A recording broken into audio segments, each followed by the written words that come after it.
प्रधानमंत्री नरेंद्र मोदी ने जम्मू कश्मीर के उधमपुर और राजस्थान के बाड़मेर में जनसभा को संबोधित करते हुए गिनाई सरकार की उपलब्धियां। कहा, राजस्थान में कांग्रेस सरकार ने जल जीवन मिशन में जमकर किया भ्रष्टाचार। पीएम ने विपक्ष को बताया मुगलिया सोच से ग्रसित। पीएम दौसा में भी करेंगे रोड शो।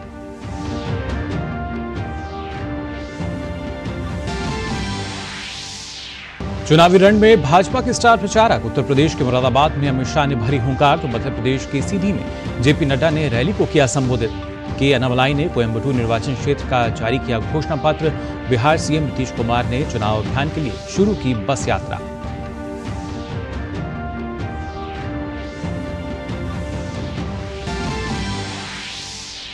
उमर अब्दुल्ला उत्तरी कश्मीर की संसदीय सीट बारामूला कुपवाड़ा से लड़ेंगे चुनाव। सपा नेता अखिलेश यादव ने पीलीभीत में की पहली जनसभा। राजद नेता तेजस्वी यादव ने गया में किया प्रचार।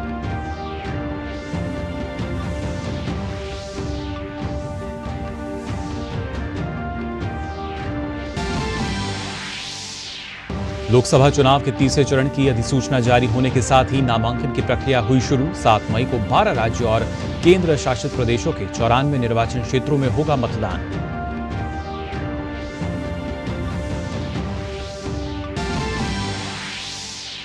मनीष सिसोदिया ने अदालत में लगाई अर्जी। चुनाव प्रचार में शामिल होने के लिए मांगी अंतरिम जमानत। 20 अप्रैल अगली सुनवाई। दिल्ली आबकारी नीति मामले में आरोपी बीआरएस नेता के कविता को सीबीआई ने राजधानी कोर्ट में पेश कर मांगी 5 दिन की रिमांड। फैसला सुरक्षित।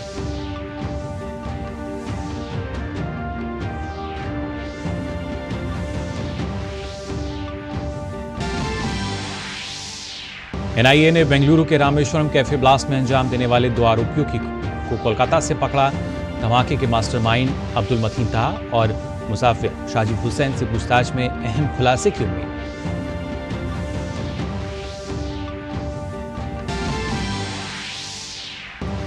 और वाराणसी में चैत्र नवरात्रि की चतुर्थी पर आज कड़ी सुरक्षा के बीच याचिकाकर्ता महिला समेत अन्य भक्तों ने ज्ञानवापी परिसर में मां श्रृंगार गौरी की पूजा अर्चना की। निकाली गई भव्य कलश यात्रा।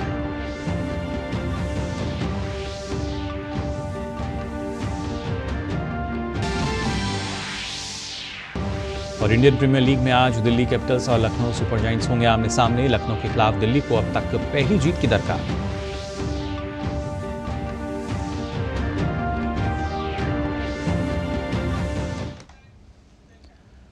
नमस्कार, आप देख रहे हैं डीडी न्यूज। मैं हूं मुकुल शर्मा और आइए बुलेटिन में सबसे पहले बात करते हैं 24 की चुनौती की।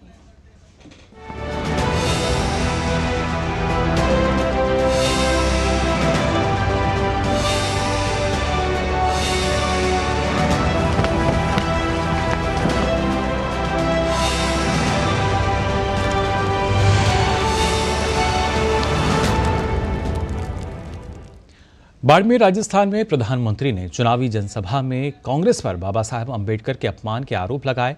उन्होंने कहा कि मौजूदा सरकार ने 2014 के बाद पंच तीर्थों का निर्माण कराया और बाबा साहब की विरासत को सहेजा।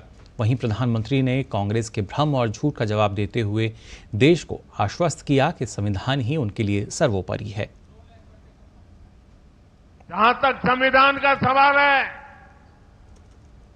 आप मान के चलिए और मोदी के शब्द लिख के रखिए, बाबा साहब आंबेडकर खुद आ जाए तो भी संविधान खत्म नहीं कर सकते हैं।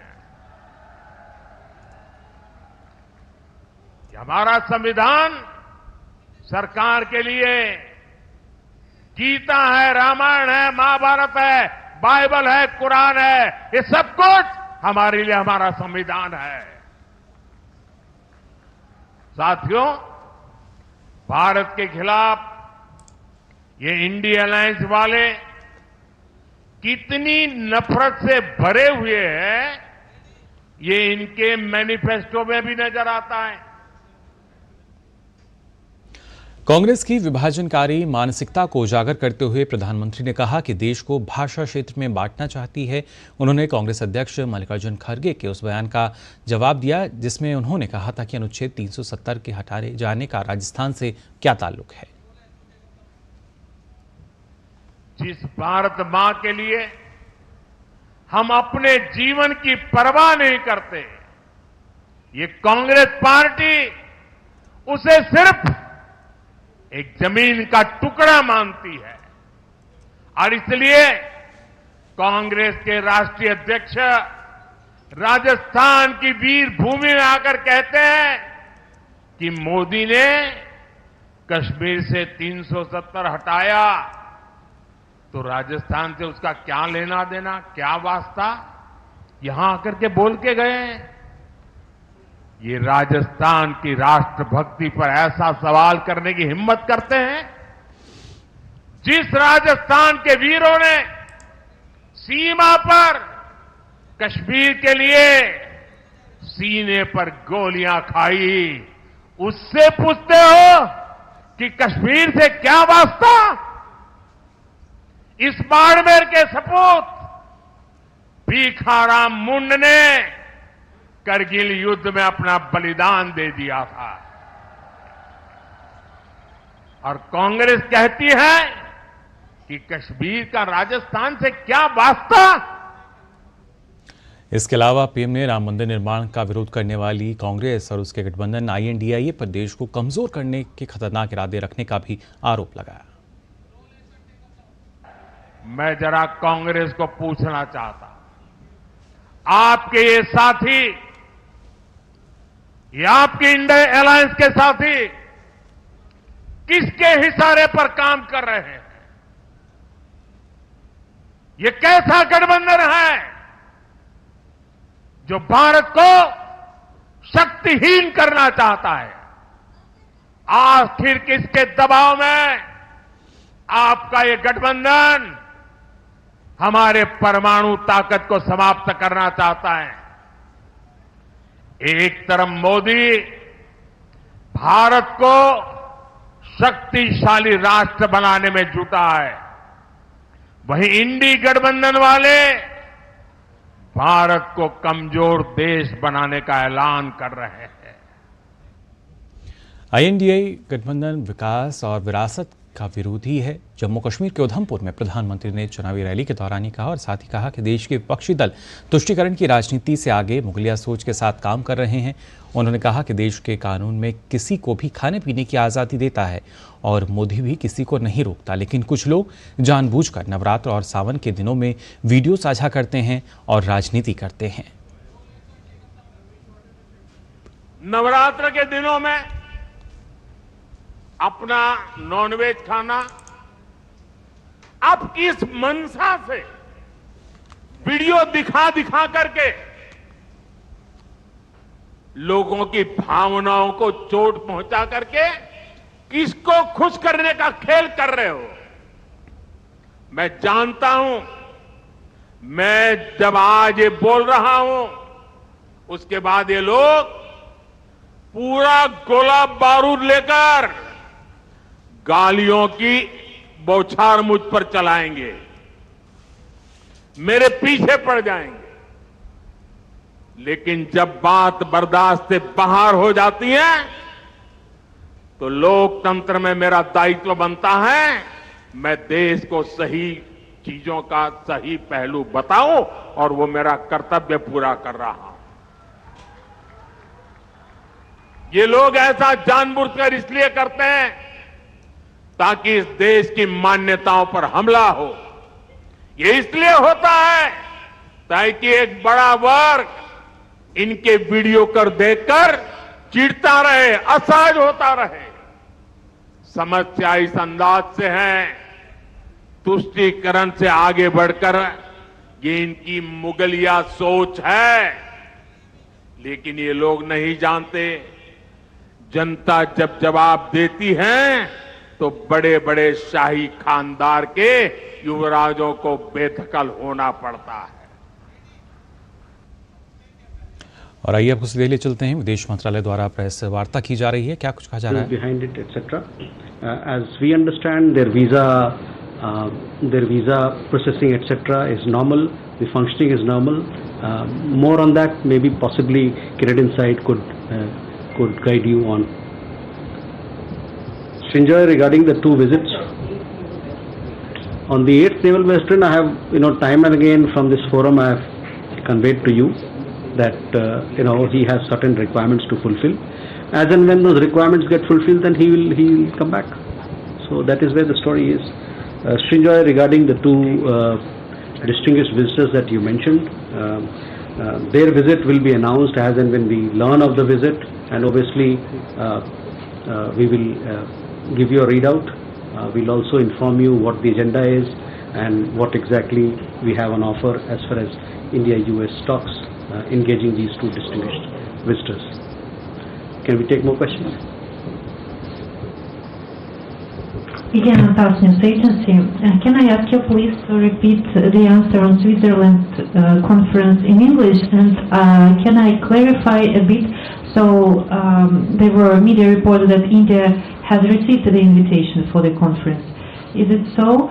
And also a week ago, or maybe more, there was also some media report that New Delhi is skeptical over whether a peace summit without Russia's participation will be effective. So what is your position? Is it like this as there were these media reports? Thank you. Abhishek? Sir, Abhishek this side from CNN News 18. My question is regarding this latest situation that is getting tense between Iran and Israel.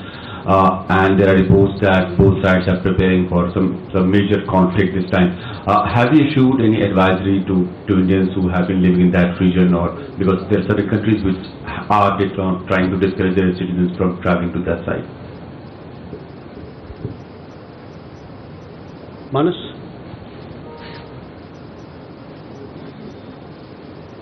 This is Manas from PTI. Just a little clarification. You said the people working in Indian consulate in Sittwe were relocated to Yangon. Is it because of the precarious situation, security situation? And what about our consulate in Mandalay? In fact, are we also planning to just evacuate them to Yangon or back to India? Thank you.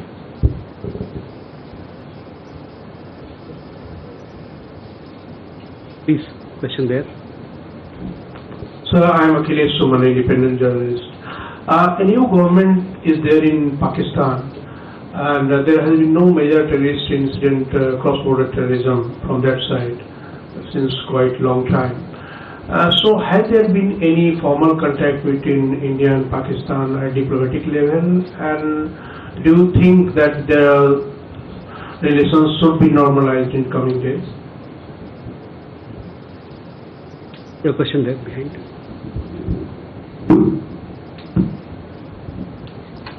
Yes, I am Lidia Rodriguez from Prensa Latina. So last Friday, the Mexican embassy in Ecuador was raided by Ecuadorian security forces to kidnap former vice. तो विदेश मंत्रालय द्वारा ये press conference की जा रही थी। रणदीप जायसवाल जो कि प्रवक्ता हैं बता रहे थे खासतौर से म्यांमार में जो जिस तरीके से सुरक्षा को लेकर परिस्थितियां बनी हुई हैं और साथ ही ऐसे में जो भारतीय हैं उनके लिए परामर्श जो है वो जारी किया गया है, इसकी जानकारी दी उन्होंने। फिलहाल हम यहाँ रुकने एक छोटे से ब्रेक के लिए जल्द हाजिर होंगे। आप देखते रहिए DD न्यूज़। हाँ, देखो जी भर के अपना ही है और अपने ही वोट से बने हैं बड़े बड़े पुल देश भर में। हमारी लाइफ तो निकल गई बेटा। हमारे टाइम तो अटकाना, फटकाना, लटकाना यही कल्चर होता था, पर तुम लोगों के लिए बड़े काम करने वाला बैठा है। सिर्फ 10 साल की स्पीड देख लो, अटल सेतु से अटल टनल देख लो, चिनाब ब्रिज से बोगीबील ब्रिज देख लो, और इतना करके भी मोदी जी कहते हैं ये तो अभी ट्रेलर है। हमारे सपने पूरा करने की गारंटी मोदी जी की, तो उनको जिताने की गारंटी किसकी? हम बाप बेटी की। कमल का बटन दबाएं, भाजपा को जिताएं। तुम्हें पता है इन्वेस्टर्स के लिए एक इन्वेस्टर प्रोटेक्शन फंड होता है IPF, लेकिन अगर तुम्हारा ट्रेड एक्सचेंज पर एग्जीक्यूट नहीं हुआ या फिर कोई गारंटीड रिटर्न्स वाली स्कीम है तो ये IPF आपकी मदद नहीं कर सकता है।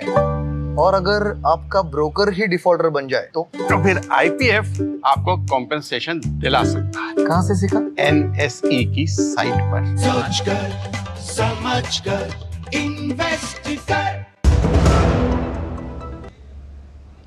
ब्रेक के बाद आप सभी का एक बार फिर स्वागत DD न्यूज़ पर। खबरों में आगे बढ़ते हैं। आपको बता दें केंद्रीय गृह मंत्री अमित शाह ने उत्तर प्रदेश के मुरादाबाद में जनसभा को संबोधित करते हुए कहा कि 2014 और 2019 में PM मोदी प्रधानमंत्री बनने का सबसे बड़ा कारण उत्तर प्रदेश यानी यूपी है और यूपी में बड़ी जीत के कारण मोदी जी प्रधानमंत्री बने। अमित शाह ने दावा किया कि इस बार हम यूपी की 80 की 80 सीटें जीतेंगे। 2014 और 19 दोनों में प्रधानमंत्री नरेंद्र मोदी जी बने, उसका सबसे बड़ा कारण मेरा उत्तर प्रदेश है। सबसे बड़ा कारण उत्तर प्रदेश है। 2014 में 73 सीटें और 19 में 65 सीटें दी और इसी के कारण मोदी जी पूर्ण बहुमत से प्रधानमंत्री बने।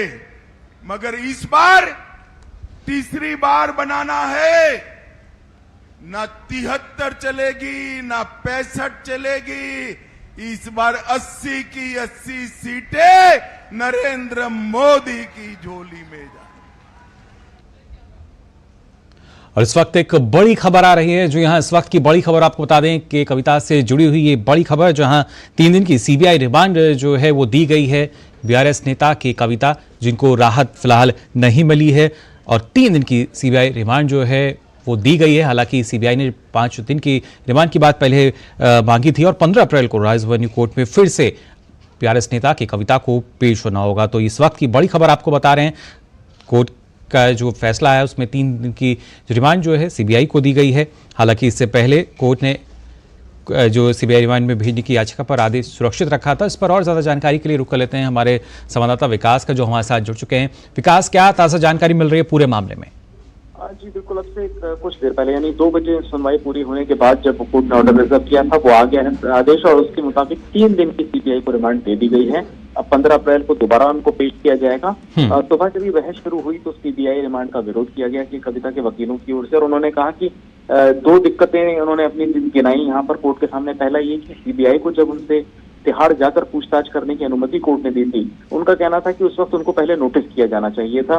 दूसरा, उन्होंने यहाँ पर यह दावा किया था कि क्योंकि राउज रेवेन्यू कोर्ट ने सीबीआई को सिर्फ पूछताछ की इजाजत दी थी तिहाड़ में जाकर के, और गिरफ्तारी जो की गई थी कविता की वो कानूनों के खिलाफ है। हालांकि इन दोनों दलीलों को कोर्ट ने नहीं माना और ये कहा कि आप सीआरपीसी के वो प्रावधान दिखाएं जिनमें ऐसा लिखा हो कि पहले कोर्ट से अनुमति लेनी होगी या पहले नोटिस करना होगा न्यायिक हिरासत में अगर पूछताछ किसी से की जाती है। जाहिर है कि इन दोनों दलीलों को कोर्ट ने ठुकरा दिया और उसके बाद अब कोर्ट ने फिलहाल 3 दिन की सीबीआई रिमांड दी है। सीबीआई ने कई एलिगेशंस लगाए हैं कि कविता के ऊपर कि वो किंग पिन है साजिश की, और उन्होंने ही आम आदमी पार्टी के लोगों को आश्वासन दिया कि अगर कुछ खास कंपनीज को यहाँ पर दिल्ली में शराब व्यवसाय करने दिया जाता है तो जो होलसेल बिजनेस है उसमें हर एक लाइसेंस के लिए 25 करोड़ रुपए और जो रिटेल है उसके लिए हर एक एरिया के लिए 5 करोड़ रुपए दिया जाएगा। यानी कुल करीब 100 कमिटमेंट उन्होंने किया। वो पैसा उन्होंने लिया भी आम आदमी पार्टी को गया। ये सारी दलीलें सीबीआई ने रखी हैं और सीबीआई ने कहा कि उनसे जो पूछताछ अब तक हुई है उनके जवाब बोल रहे हैं, वो जो जवाब दे रही हैं वो सीबीआई के तथ्यों और अन्य गवाहों से मेल नहीं खाते। इसीलिए कस्टोडियल इंटेरोगेशन जरूरी है और इसीलिए रिमांड दी जानी चाहिए। जी बिल्कुल विकास, और इससे पहले जैसे आपने बताया कि जो 2 दलीलें इनकी तरफ से दी गई थी कोर्ट ने उनको नहीं माना, और खास तौर से ये उसमें कहना कि करीब 1 साल पहले इसे जो पूछताछ है वो की गई थी तब कोई सबूत नहीं मिला। तो कहीं ना कहीं कोर्ट ने ये साफ कर दिया है कि जो प्रक्रिया के तहत ही जो गिरफ्तारी है सीबीआई ने वो की है और जो पूछताछ है वो भी अब की जाएगी। हाँ बिल्कुल, कोर्ट ने इन दोनों दलीलों को अस्वीकार कर दिया और ये कहा कि जब कोर्ट ने अनुमति दी न्यायिक हिरासत में पूछताछ के लिए तो जरूरी नहीं था कि पहले कोर्ट की कविता को नोटिस करता। इस दलील को नहीं माना। दूसरा, जो यहाँ पर ये कहा गया कि 1 साल पुराने बयान दिखाए जा रहे हैं रिमांड जो एप्लीकेशन है उसमें, इन पर भी कोर्ट जो अब आदेश देगा उसकी जब लिखित हम कॉपी देख पाएंगे तो बेहतर स्थिति होगी कि इन ग्राउंड्स पर कोर्ट ने क्या कहा। लेकिन फिलहाल सीबीआई ने कहा कि इनकी बहुत अहम भूमिका है और इनके जो जवाब हैं वो इवेसिव हैं, और जो अब तक इनसे पूछताछ की गई तिहाड़ के अंदर न्यायिक हिरासत में वो कॉन्क्लूसिव नहीं रही, क्योंकि इन्होंने जो बातें कह रहे हैं और इनके जो सहयोगी थे, चाहे बुच्ची बाबू हो चाहे वो अरुण हो, उनकी बयान और इनके बयानों में तारतम्य नहीं है, विरोधाभासी हैं। और इस वजह से ही जो 3 दिन की रिमांड है सीबीआई को सौंपी गई है कि कविता की। फिलहाल बहुत बहुत शुक्रिया विकास आपका इस तमाम जानकारी के लिए। तो खबरों का सिलसिला डीडी न्यूज पर आगे भी जारी रहेगा, लेकिन हम यहाँ रुक रहे हैं एक छोटे से ब्रेक के लिए। लाखों की संख्या में श्रद्धालु पहुंचे अयोध्या। बरसों की प्रतीक्षा के बाद हमारे अयोध्या का गौरव लौटा है। नहीं तो पहले टेंट, टूटे घाट, गंदगी, कोई फैसिलिटी नहीं। और अब काशी देखो, केदारनाथ देखो, उज्जैन देखो, सोमनाथ देखो, सब भव्य, दिव्य। और मोदी जी कहते हैं ये तो बस ट्रेलर है, आस्था का परचम लहराता रहे। ये है मोदी की गारंटी, इसलिए हमारा पहला वोट मोदी को। ये है हमारी भी गारंटी। कमल का बटन दबाएं, भाजपा को जिताएं। ब्रेक के बाद आप सभी का एक बार फिर स्वागत डीडी न्यूज पर। भाजपा के राष्ट्रीय अध्यक्ष जेपी नड्डा ने मध्य प्रदेश के सीधी के बिहरी में एक जनसभा को संबोधित किया। जेपी नड्डा ने अपने संबोधन में कहा कि कांग्रेस ने हमेशा बांटने की राजनीति की है। उन्होंने कहा कि कांग्रेस का जो प्रत्याशी विधानसभा का चुनाव तक जीत नहीं सकता, वो लोकसभा का चुनाव लड़ रहे हैं। प्रधानमंत्री नरेंद्र मोदी ने राजनीति की परिभाषा बदल दी है और अब काम की बात पर चुनाव हो रहा है। कांग्रेस पार्टी ने लंबे समय तक भाई को भाई से बांटा, अगड़ा है कि पिछड़ा है, हमारे बिरादरी का है कि किसी और बिरादरी का है, और वोट बैंक की पॉलिटिक्स की, वोट बैंक की पॉलिटिक्स। और उसके बाद सबका वोट लिया, सबका वोट, और वोट लेने के बाद सरकार किसी जाति की बन गई, किसी वर्ग की बन गई, किसी समुदाय की बन गई। वह सबकी सरकार नहीं थी। लेकिन मोदी जी ने पिछले 10 सालों में भारत की राजनीति की परिभाषा बदल डाली। अब न जात पर न पात पर। अब जब परिभाषा बदली तो क्या बदली? क्या वोट बैंक की पॉलिटिक्स नहीं चलेगी? अब लोगों को गुमराह करके पॉलिटिक्स नहीं चलेगी।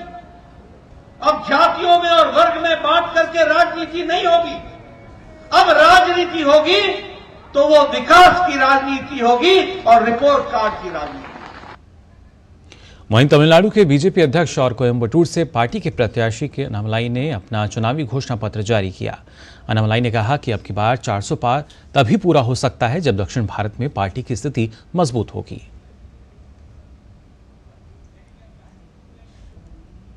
वहीं बात अगर की जाए सपा की, तो आपको बता दें पीलीभीत लोकसभा से समाजवादी पार्टी के प्रत्याशी भगवत सरन गंगवार के समर्थन में आयोजित जनसभा को संबोधित करने सपा के राष्ट्रीय अध्यक्ष अखिलेश यादव पीलीभीत पहुंचे। अखिलेश यादव ने पूरनपुर में चुनावी सभा को संबोधित करते हुए भाजपा पर जमकर हमला बोला। अखिलेश यादव ने कहा कि पीलीभीत की जनता ने मन बना लिया है और समाजवादी पार्टी को यहां से ऐतिहासिक विजय मिलने वाली है। पीलीभीत का नाम सुनते ही भारतीय जनता पार्टी के तमाम नेताओं का चेहरा पीला हो जा रहा है, और ये इसीलिए हो रहा है कि यहाँ की जनता ने इस बार मन बना लिया है और समाजवादी पार्टी को ऐतिहासिक वोटों से जिता करके भेजना चाहती है। वहीं नेशनल कॉन्फ्रेंस के उपाध्यक्ष और जम्मू कश्मीर के पूर्व मुख्यमंत्री उमर अब्दुल्ला उत्तरी कश्मीर के संसदीय सीट बारामूला कुपवाड़ा से चुनाव लड़ेंगे। उमर अब्दुल्ला ने कहा कि भाजपा ने उत्तरी कश्मीर में अपनी पूरी ताकत झोंक दी है, इसलिए मेरा इरादा इन ताकतों को उत्तरी कश्मीर में ही शिकस्त देने का है।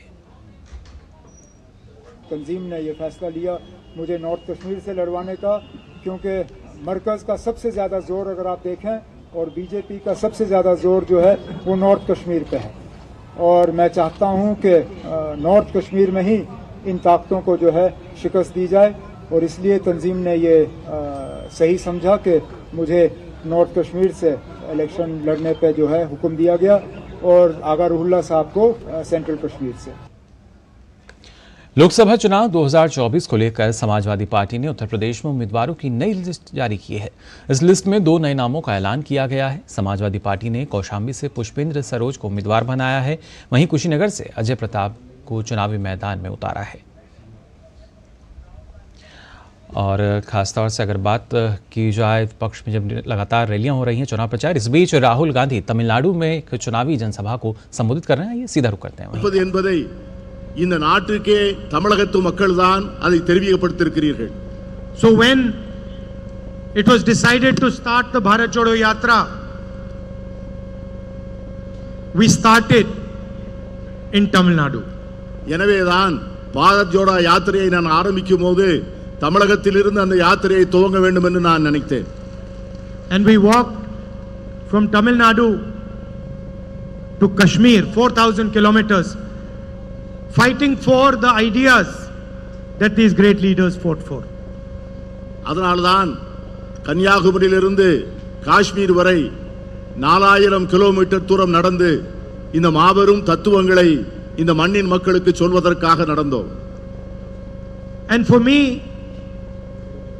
whenever I come to this great land, I come here with humility and with my head bowed to your past and your tradition. எப்பொழுதெல்லாம் இந்த மண்ணுக்கு வருகிறேனோ அப்பொழுதெல்லாம் உங்களது கலாச்சாரத்திற்கும் உங்களது பண்பாட்டிற்கு முன்பும் நான் தாழ்மையுடன் தலைவணங்கித்தான் வருகிறேன். Because the only thing that a person like me can do is learn from your tradition and your history. இந்தியாவிலே இந்த ஒரு மாநிலத்திலிருந்து தான் எல்லோரும் நிறைய செய்திகளையும் பண்பாட்டு தரவுகளையும் படிக்க முடியும். At the same time, the Tamil people, all of them, have always showered love and affection on me and my family. நான் எப்பொழுதெல்லாம் வருகிறேனோ அப்பொழுதெல்லாம் தமிழகத்து மக்கள் நெஞ்சம் நிறைய அன்பை என் மீது சொரிந்திருக்கிறார்கள், என்னை நேசித்திருக்கிறார்கள். And I have never seen this to be a political relationship. இதை போன்ற ஒரு அருமையான உறவை நான் எங்கேயும் பார்த்ததில்லை. For me this is a family relationship, a loving relationship. It's not a political relationship. It can never be a political relationship. तो राहुल गांधी तमिलनाडु में एक चुनावी जनसभा को यहाँ संबोधित कर रहे थे। उन्होंने कहा कि यहाँ की जो जनता का जुड़ाव है, लगाव है, उसका स्नेह जो है वो मेरे और मेरे जो परिवार है उसके साथ रहा है और कहीं ना कहीं जो ये स्नेह है राजनीति से प्रेरित नहीं है, एक जुड़ाव वो यहाँ महसूस करते हैं। फिलहाल इस बुलेटिन में बस इतना ही, लेकिन खबरों का सिलसिला लगातार जारी है डीडी न्यूज़ पर। मुझे दीजिए अनुमति। नमस्कार।